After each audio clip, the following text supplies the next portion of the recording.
د اذان نیوز قدرمنو لیدونکو السلام علیکم. په دې هیله چې روغ او جوړ او د ژوند چارې به مو په ښه توګه پرمخ ځي. د افغانستان له میوو ډکې سلګونه لارۍ د چمن په لارې بندې پاتې دي.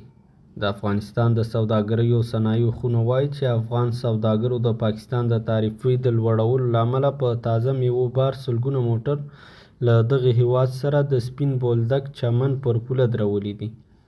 د افغانستان د سوداګرۍ او صنایعو خونې مرستیال خانجان الکوزی وایي چې پاکستان په دې وروستیو کې د افغانستان پر 15 قلمه تازه میوو باندې تعرفه څو برابره لوړه کړې ده.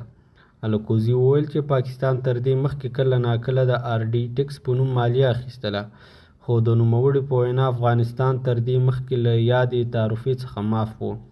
نوموړي وویل چې تر دې مخکې له افغانستان څخه پاکستان ته د انګورو یو ټن صادراتو کې له 11,000 څخه تر 20,000 پورې لګښت راته، چې اوس دغه لګښت له 80,000 څخه تر 90,000 پورې لوړ شوی ده.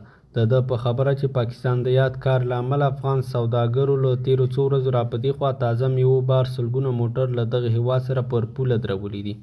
نوموړي اندېښنه وښودله چې موټرو کې د افغان سوداګرو بار تازه میوه د خرابېدو له ګواښ سره مخ ده. بل خوا څه موده وړاندې پاکستان د افغانستان پر ځینو سبزیجاتو باندې د مالیه بیخي معاف کړې وه چې هغوی ورته حاجت درلود، چې د هغې له جملې څخه پیاز او رومیان وه. زیاتره وخت پاکستان داسې کوي کله چې بهر ته د افغانستان د میوو د صادرولو وخت یې د افغانستان په میوو باندې خپل ټکس زیات کړي. په دې توګه افغانان له زیات زیان او تاوان سره مخامخ کړي. افغانان له افغان حکومت څخه هیله لري ترڅو بلاکس عمل وکړي، په پاکستاني میوو باندې ټکس یا مالیه اضافه کړي.